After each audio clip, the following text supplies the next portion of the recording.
नमस्कार साथियों, जय हिंद, वंदे मातरम। कुछ न कुछ खास वजह होने के कारण मैं सोशल मीडिया के माध्यम से आप सबों के बीच आना चाहता हूं और अपनी व्यथा यानी कि देश के पूर्व सैनिकों की व्यथा को इस प्लेटफॉर्म पे रखना चाहता हूं ताकि देश की जनता इस चीज को देखे, सुने, समझे और केंद्र सरकार की जो बिल्कुल गलत नीति है, जवान और किसान को परेशान करने वाली जो नीति है, जिस नीति के तहत आज देश के 28 लाख पूर्व सैनिक आंदोलन के लिए बाध्य हो चुके हैं और दिल्ली के जंतर मंतर में 20 फरवरी से रोज आंदोलन धरना प्रदर्शन पर बैठे हुए हैं। किंतु इतने दिनों के बाद भी माननीय केंद्र सरकार के कान पे जू नहीं रेंगा है। आखिर यह कहीं न कहीं सरकार के मनोदशा को दर्शाता है कि सरकार कितनी घमंडी हो चुकी है। और मैं आपको बताना चाहता हूं, घमंड किसी का नहीं टिका है इस धरती पर, किसी का घमंड नहीं टिका है। रावण जैसे महाविद्वान, प्रकांड, प्रतापी नहीं टिक पाए। इसलिए नाहक में घमंड ना करे केंद्र सरकार। आप जवान और किसान के बदौलत सत्ता में आए हैं और जनता को गुमराह मत कीजिए। सत्ता में आने के बाद देश के सैनिक आंदोलन पे हैं, बहुत गंभीर मसला है। आखिर क्यों आप इनके पेंशन को क्यों कम कर दिए? आप अपना पेंशन 3-3, 4-4 पेंशन लेते हैं, उसके ऊपर कई चीज चलाने की जरूरत नहीं है।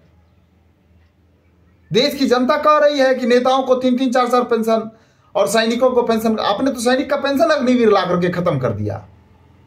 अब जो देश के पुराने सैनिक हैं जिनको पेंशन मिल रहा है या जो उस क्राइटेरिया में हैं अभी तक, उसके ऊपर कई चीज चला दिए ऑफिसर के बहकावे में आकर के। 20 फरवरी 2023 से जो धरना चल रहा है उसमें सरकार की अनदेखी, केंद्र सरकार की अनदेखी को जगाने के लिए केंद्र सोई हुई है, जो गहरी, जो कुंभकर्ण की निंद्रा में सो रही सरकार है, जिनके नाक के नीचे जंतर मंतर पे आंदोलन चल रहा है और उनको शरीर, उनके सेहत पे कोई फर्क नहीं पड़ रहा। मैं उनको बताना चाहता हूं कि मान्यवर, हम लोग पूर्व सैनिक, सिर्फ पूर्व सैनिक ही नहीं, वर्तमान सैनिक की समस्याओं से आपको रूबरू कराना चाहते हैं, क्योंकि अधिकारियों का पेमेंट अलग है, अधिकारियों का वेतन अलग है, जवान जैसियों का वेतन अलग है।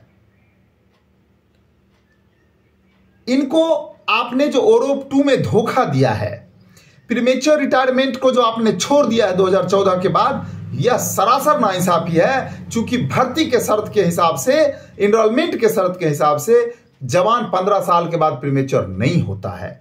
तो आप इसको अमेंड कीजिए।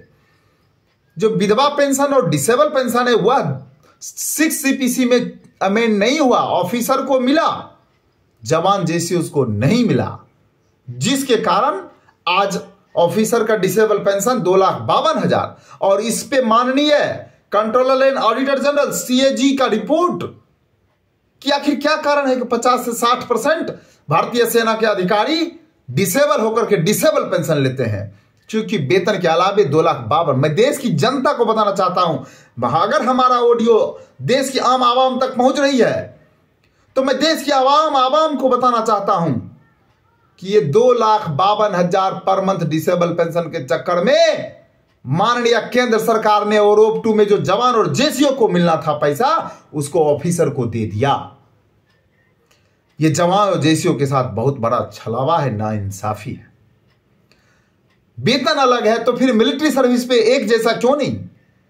बाकी विश्व के कई देशों में, सभी देशों में कई है, जहां भी मिलिट्री सर्विस पे है वो सभी रैंक को बराबर है। फिर यहां ऑफिसर को 15,500, एमएनएस को 10,500 और जवान जेसीओ को 5,200 क्यों?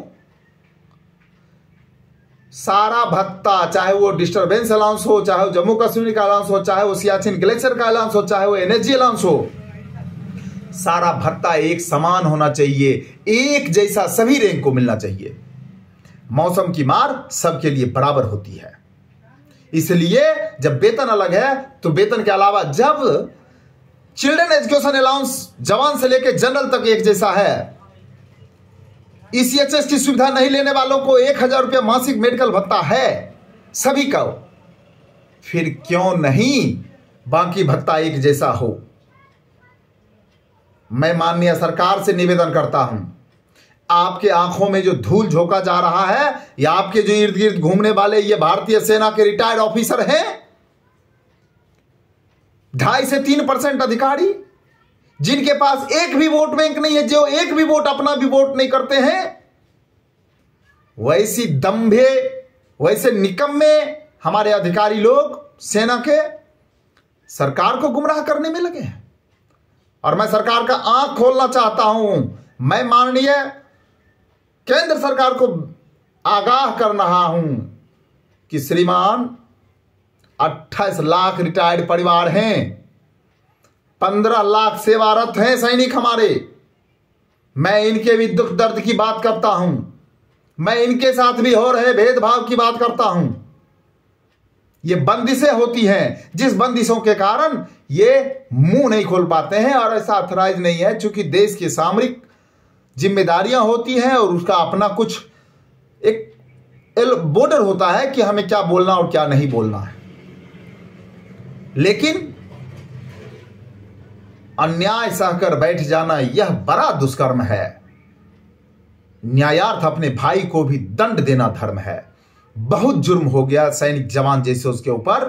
और मैं अभी 3 अप्रैल के सराहनीय प्रदर्शन, जो पत्र लेखन का कार्यक्रम हुआ, माननीय राष्ट्रपति, माननीय प्रधानमंत्री और रक्षा मंत्री को पत्र लिखा गया, हजारों हजार की संख्या में पत्र लिखा गया, लेकिन कान पे जू नहीं रेंग रहा है। और अब अगली कड़ी में हमने निर्णय जो लिया है सर्वसम्मति से कि जितने सांसद 30 अप्रैल को अपने संसदीय क्षेत्र में होंगे, उस जिले के पूर्व सैनिक 30 अप्रैल को वही सेम ज्ञापन जो आपने प्रधानमंत्री, राष्ट्रपति और रक्षा मंत्री को लिखा था, वही सेम ज्ञापन, सिर्फ उसमें ऊपर माननीय सांसद अपना लोकसभा क्षेत्र दीजिए, नाम दीजिए उनका, और वो चीज वहां उनको दीजिए। अगर आपके क्षेत्र में माननीय सांसद नहीं है उस दिन, तो सांसद प्रतिनिधि होते हैं, हर एक सांसद का अपना प्रतिनिधि होता है। आप उन सांसद प्रतिनिधि को यह पत्र दीजिए, फोटो खिंचवाइए और उसको भेजिए ग्रुप में, ताकि ये अब देखेंगे कि ये सांसद करते क्या है। आने वाले दिन में, बहुत निकट भविष्य में लोकसभा का चुनाव है। सरकार जिस कदर से हमारे साथ जुर्म कर रही है, हम सभी सांसदों से पूछेंगे, और आप जो साथ में जाएंगे, जितने हमारे फौजी भाई जाएंगे सांसद को पत्र देने के लिए, सांसद प्रतिनिधि को पत्र देने के लिए, वो उनसे ये सीधा स्पष्ट कर दीजिएगा, अगर हमारे इस हकमारी पर दोबारा पुनर्संशोधन नहीं करती है केंद्र सरकार, आप हमारे पास वोट मांगने नहीं आइए, नहीं तो आपके साथ गलत सलूक किया जाएगा। यह भारतीय लोकतंत्र की बहुत बड़ी खूबसूरती है। सिर्फ एक खूबसूरती मुझे इस देश में नजर आता है, वह खूबसूरती यही है कि एक रोड पे भटकता हुआ भिखमंगा के वोट का दम, वोट की कीमत उतनी ही है जितनी कीमत एक माननीय लोकसभा के सांसद, माननीय प्रधानमंत्री के वोट की कीमत है, उतनी ही एक आम जनता के वोट की कीमत है। मैं इस मैसेज के माध्यम से आप सबों से विनती करता हूं कि पत्र लेखन के बाद बहुत जल्दी निर्णय लिया जाएगा, और इस आंदोलन, जो जंतर मंतर के आंदोलन, मुख्य आंदोलन है हमारा जंतर मंतर पे जो चल रहा 20 फरवरी से, उसी आंदोलन को अब देश के सभी 742 जिलों में धरना प्रदर्शन स्थल पे सुबह के 9 बजे से लेकर शाम के 4 बजे तक हम लोग लगातार अब कंटिन्यू करने वाले हैं, ताकि हर जिला में जब धरना प्रदर्शन होगा, वहां की लोकल इलेक्ट्रॉनिक प्रिंट मीडिया सभी न्यूज कवर करेगी और जिले के हर आम जनमानस तक जाएगा। और ये जितनी हमारे साथ भेदभाव हुआ है केंद्र सरकार के द्वारा, ये सारी बातें हम अपने जिला मुख्यालय के धरना प्रदर्शन स्थल पे रखेंगे, और देश के हर आम आवाम तक चुनाव से पहले इस चीज को रिफ्लेक्ट कर देंगे कि केंद्र सरकार हमारे साथ क्या नाइंसाफी कर रही है, देश के सेना के जवानों के साथ क्या नाइंसाफी किया है और क्यों किया है, और अब कान में सरसों तेल डाल के सरकार क्यों सो रही है। ये दम्भी सरकार, केंद्र सरकार जग जाए। हम जिला स्तर पे लगातार आंदोलन करेंगे, हमारा जंतर मंतर के आंदोलन के सापेक्ष में आंदोलन चलता रहेगा हर जिला में। और इसके लिए मैं आगे माननीय अर्जुन सिंह राठौड़ जी हमारे यूनाइटेड एक्शन कमेटी के अध्यक्ष हैं, उन तक ये मेरा वीडियो जाएगा और मैं उनसे निवेदन करूंगा कि 30 अप्रैल जो माननीय सांसद को पत्र देने का कार्यक्रम है वो देने के बाद इस पर विचार विमर्श करें। जय हिंद, जय भारत, वंदे मातरम।